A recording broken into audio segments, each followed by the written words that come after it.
राम राम रटते रहो जब तक घट में प्राण, कबहु तो दीन दयाल के भनक पड़ेगी कान।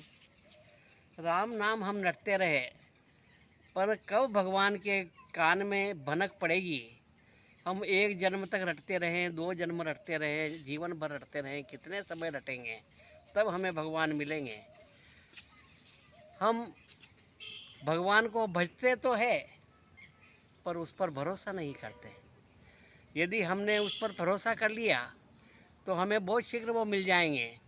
यदि हम भजन तो करते हैं और भरोसा नहीं करते हैं, तो फिर वे हमें जन्म जन्मांतर तक भी हम उसका भजन करते रहें तो हमें प्राप्त होने वाले नहीं हैं।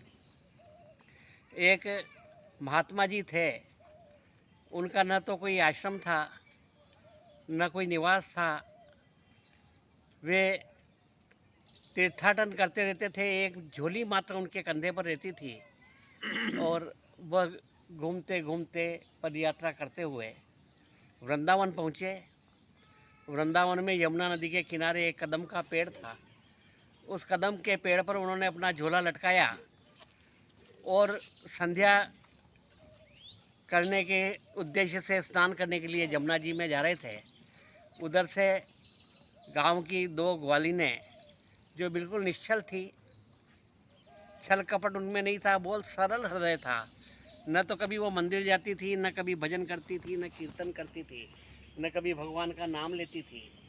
अपना व्यवसाय करती थी, दही मक्खन जा कर के ले जाती थी और मथुरा में बेच करके आती थी।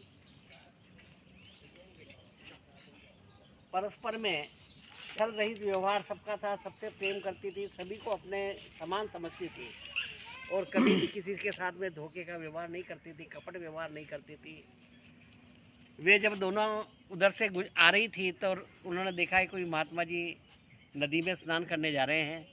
तो दोनों ने आपस में विचार किया कि अपन तो कभी मंदिर गई नहीं, कभी पूजा पाठ किया नहीं, कीर्तन भजन किया नहीं, भगवान को कभी देखा नहीं। सुना है कि भगवान सब महात्मा लोगों के पास में रहते हैं, तो हो सकता है कि इन महात्मा जी ने जो झोली लटकाई है इसके अंदर भगवान हो। तो वो दोनों गई और वो झोला उतारा, उसमें देखा तो कहीं भगवान नज़र नहीं आए। फिर एक वालिन को एक पेटी दिखाई दी, वो पेटी भी बंद थी। तो उन्होंने देखा इस पेटी में, देखे इसमें क्या है। तो उसमें पेटी में देखा तो लड्डू गोपाल थे। अब लड्डू गोपाल तो दोनों हाथ पांव मुड़े रहते हैं और हाथ में उनके लड्डू रहता है और मुंह की तरफ जाता है। तो वो एक ग्वालिन ने कहा कि ये महात्मा जी कितने निर्दयी हैं, इस छोटी सी पेटी में भगवान को बंद कर रखा है, इनके हाथ पांव भी नहीं खुले हुए रहते हैं, मुड़े हुए रहते हैं। उन्होंने उस पेटी में से भगवान को निकाला, कहा भगवान हमने अब आपको बाहर निकाल दिया है, आपके हाथ पांव सीधे कर लो। तो वो तो पीतल की मूर्ति थी कि उसके हाथ पांव सीधे होते क्या। तो दोनों बहुत देर तक प्रयत्न करती रही कि ये कब हाथ पांव सीधे इनके होवे, इधर से खींचे, कोई इधर से खींचे कि भगवान सीधे कर लो हाथ पांव, हमने आपको बाहर निकाल दिया है, अब आप पेटी के अंदर बंद नहीं हो।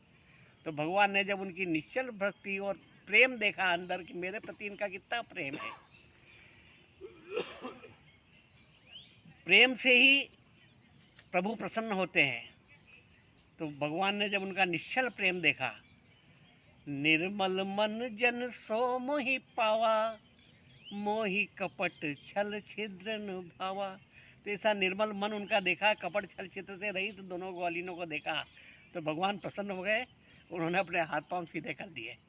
जैसे ही वो सीधे हुए तो उन्होंने कहा अरे देखो आप सीधे हो गए, अब अपन ये भूखे प्यासे पड़े होंगे इस डिब्बी में, तो चलो इनको यमुना जी में जाकर के स्नान करवाते हैं। तो उन्होंने उनको स्नान करवाया और फूल वगैरह चढ़ाए और अपने पास में जो भी मक्खन वगैरह था उसका भोग लगाया। तो भगवान ने आराम से भोजन किया मक्खन का। और वो इधर देखा कि महात्मा जी स्नान करके आ रहे हैं, तो उन्होंने देखा कि महात्मा जी आ गए हैं और अब हमारे ऊपर गुस्सा करेंगे कि तुमने मेरा झोला क्यों उतारा, मेरा सामान अस्त व्यस्त क्यों किया। तो वो दोनों चली गई। जब वो महात्मा जी ने आके देखा तो उनका झोला खुला हुआ था और उसमें लड्डू गोपाल खड़े हुए थे और हंस रहे थे। तो उन्होंने देखा कि ये ग्वाली ने, इन्होंने कैसे मेरे लड्डू गोपाल को निकाल करके सीधा कर दिया और हंस रहे हैं और मक्खन इनके मुंह पे लगा हुआ है। वो दौड़ करके उन ग्वालिनों को पास में गए तो ग्वालिनी ने समझे कि ये महाराज हमारे में नाराज़ हो गए, तो वो और तेज़ चली गई, उनको नहीं मिली। तब महात्मा जी वापस आए और उन्होंने देखा कि 50 वर्ष से इस लड्डू गोपाल को मैं लिए लिए घूम रहा हूँ, आज दिन तक मेरे को दर्शन नहीं हुए, और 5 मिनट में ही इन ग्वालिनों ने इनको प्राप्त कर लिया और इनका दर्शन कर लिया।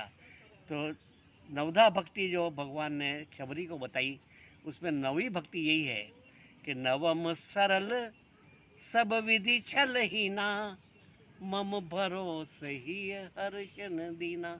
आप सरल हो जाइए, छलहीन हो जाइए, तो आपको भगवान उसी समय प्राप्त हो जाएंगे जैसे उन 2 ग्वालिनों को प्राप्त हुए थे, और उन महात्मा जी को 50 वर्ष तक लेकर घूमते फिरे तो भी प्राप्त नहीं हुए।